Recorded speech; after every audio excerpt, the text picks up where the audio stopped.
Hello, everyone. Welcome back. I am Christine Dixon of The Ordinary Sacred, and I'm going to continue in the wonderful examples in the book Internal Family Systems Therapy for Shame and Guilt by Martha Sweezy. And today, this example is called Gloria the Wicked, and it's about parts who fear hell, who have religious burdening, and a possible unattached burden. So this is a fascinating example. I will start. Gloria was a 49-year-old divorced Spanish-American woman who had been raised in a conservative Catholic community and family. Although she had attended Catholic schools all the way through graduate school, she and her children left the church when she divorced her first husband. She discovered, however, that although she had taken herself out of the church, she had not taken the church out of her parts. Wow, what a profound statement. I don't know if any of you can relate to this, but sometimes you can leave an environment that is problematic or toxic for you, but there are parts of you that are still stuck back there or still hold cultural, maybe legacy burdens from that time. So working with them, getting curious with them about what they need is so important.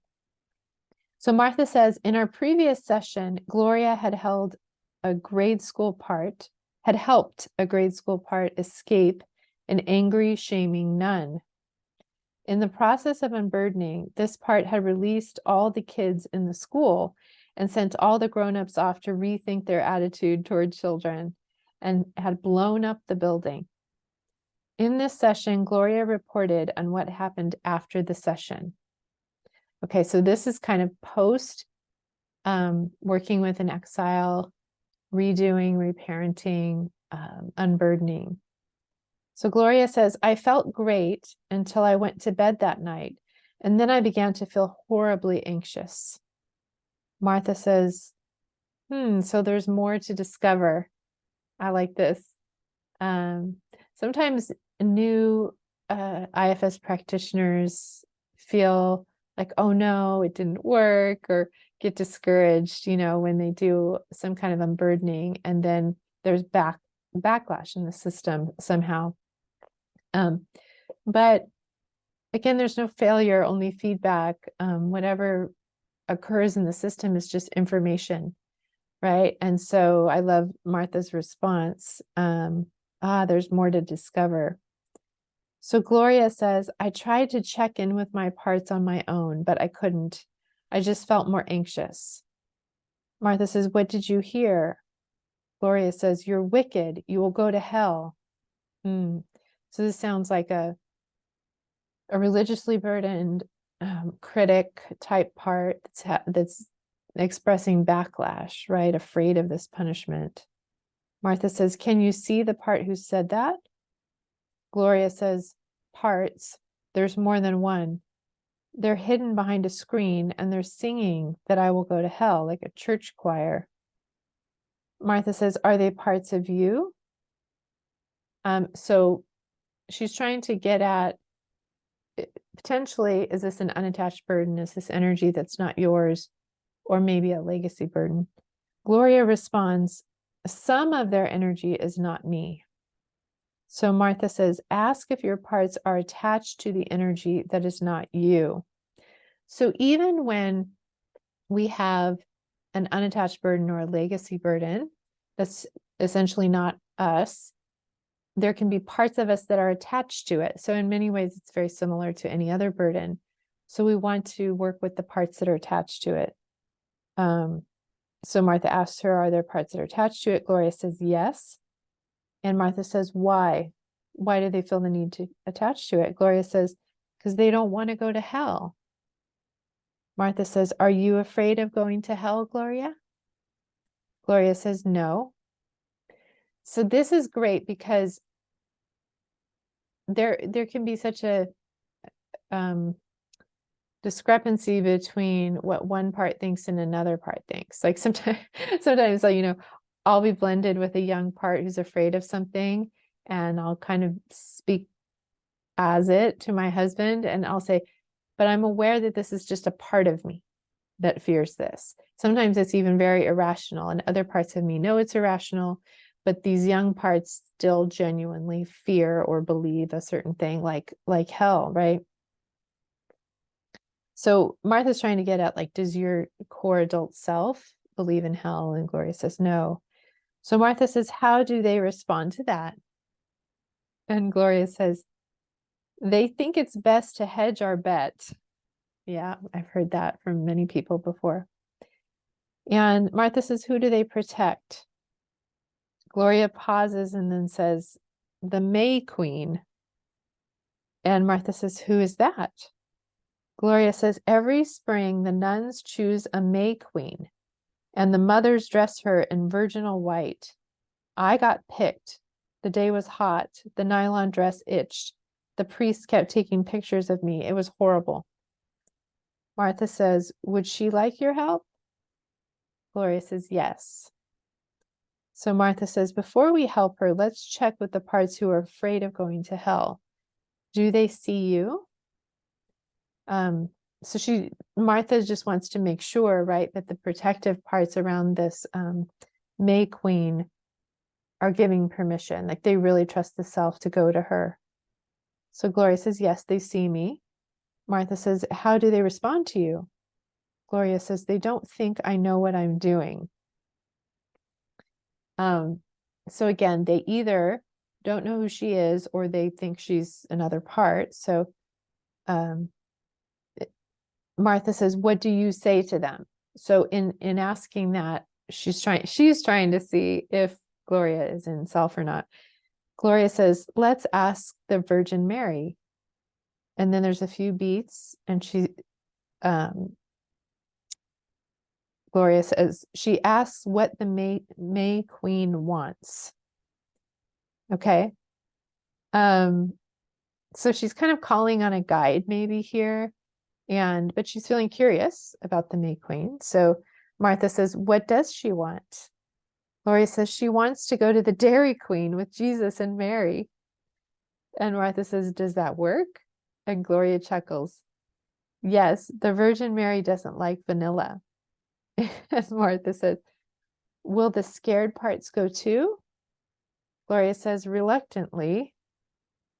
So they're changing the scene. Again, Martha's just going with the truth of whatever the parts are saying. And she says, are they at the Dairy Queen? Gloria says, yes, it's a party. Martha says, does the May Queen have burdens from that day? So in essence, when they went to the Dairy Queen, they're kind of retrieving her out of that really distressing moment that she was stuck in. So now she's at a party, she's feeling better, and Martha inquires about her burdens. Gloria says, yes, she does carry burdens. So Martha says, is she ready to let them go? Gloria says, yes. So Martha says, how does she want to do that? Gloria observes and says, she's putting on blue jeans and setting a bonfire in the parking lot to burn the dress. She's throwing the priest's camera in too, in the bonfire. She pauses and then says, everyone is dancing. So this is basically giving up the burdens to fire and kind of the symbols of what represented the burdens. Many of my young parts have done this kind of thing. They want to burn a piece of clothing, or one of mine wanted to burn the pew, the bench, church bench that I often sat in church, or they do want to destroy a building, and you can let them do that. And Martha says, how is that? Gloria says, can she let a feeling go? Yes, yes. So a lot of times really intense feelings and emotions are part of their burdens. So Martha says, of course, what is the feeling? Gloria says, humiliation.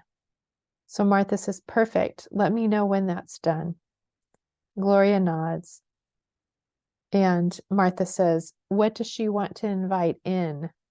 So once they've released all of these things that they've been carrying that are the burdens for them, an exile can invite in new qualities.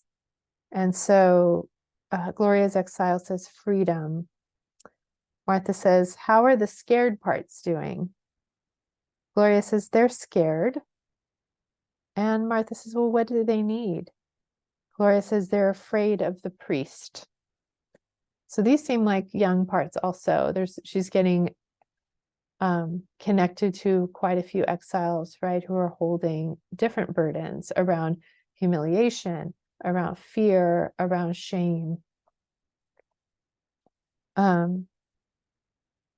Oh, so interesting. Gloria says, they're afraid of the priest, and Martha inquires, is he one of your parts, Gloria? Good question. Like, are they stuck back in that moment and afraid of the actual priest, or is there a part that plays the role of priest inside of you?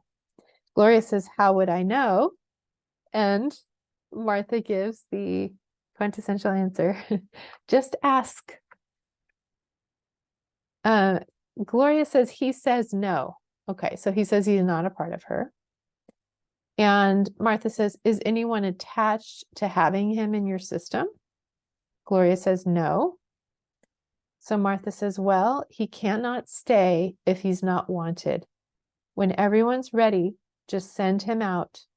He can go to his higher self. This is a really, really interesting example here. Sometimes you might call this an unattached burden. It genuinely seems unattached, but it's more of, whatever you're not afraid of in the inner world can't harm you. And whatever's not wanted in the inner world must leave. So if there's some kind of, cultural burden, where the priest might be representing that, or maybe there's, some image or scary monster or something. If it's not a part of you, you never want to get rid of a part of you. But if the system says, no, this isn't a part of me, and there's no parts attached to it, then you can just send it out. And I love how Martha says he can go to his higher self. So Gloria says, okay, pauses and says, okay, he's gone. Martha says, how does that feel now in your system? Gloria says, better. And Martha says, how are the scared parts now? Gloria says, they're better. And Martha says, now ask the scared parts if they're ready to let go of worrying about hell. Because that's such a heavy, heavy burden to carry. And so many of us started carrying that burden at a very young age. So these are often really young parts that fear burning for eternity, eternal conscious torment. It's awful. Big, big burden. So she's asking gently, are they ready to let that go? And Gloria says, but what if he doesn't stay gone? So she's expressing the fear of these parts. What if the priest doesn't stay gone? And Martha asks herself, because she feels like herself's there, well, what will you do if he doesn't stay gone? Gloria says, I'll just send him away again. That's right. You don't need to fear. And Martha says, are the scared parts ready to join in? Gloria shakes her head, no. So Martha says, would they be willing to put their fear of hell in storage to see how that feels? Gloria says, yes, they can do that. I really like this technique that Martha does. Sometimes, especially young parts, are really afraid of getting rid of their burden because they think that there is some kind of consequence that might happen. And so again, it's kind of like proposing an experiment to our protectors. You're proposing an experiment to the exiles. What if you just took your burden out of you and put it in storage or put it in this safe space? You can bring it out and take it back on anytime you feel like you need to. Like if you think it's not safe, but you can just kind of experiment with it being away from you for a little bit and see how that is. See if it's better or worse, or if there's consequences or not. So that's a great alternative if the parts are not okay. And we always respect the will and the wishes of parts. We never force a part to give up anything that it is not ready to give up. Okay, so Gloria says, yes, they can do that. And Martha's last note says, as Gloria's process illustrates, one exile's unburdening, the May Queen, can lead to more exiles wanting to unburden, the parts who are afraid of hell. And really, it started with the other exile who escaped the nun from the session before. And then the parts coming that protected the May Queen came, and then the fearful parts came in. So if an intimidating person from the client's life shows up, we ask if anyone is attached to that person's presence. If so, we help that part. If not, the client can expel the person, as Gloria expelled the voyeur priest. Yeah, beautiful example. Oh, I love this example. There's so many great things in here about how to work with exiles, how to really respect their needs, and how you can see here that Martha, as the facilitator, is just following her natural curiosity, trying to assess if Gloria's self is there or not, asking Gloria, what do you want to say? How do you respond? What do you want to do? What needs to happen? Really handing the reins over to Gloria's self, and then adjusting when parts, whatever their answer is it attached to anybody? No. Is anybody opposed to sending it out? No. Okay. Are they ready to unburden? No. Okay. How do they feel about putting it in a storage box, right? Like, just there's a lot of curiosity, getting information, flowing with whatever the information is, negotiating, proposing experiments.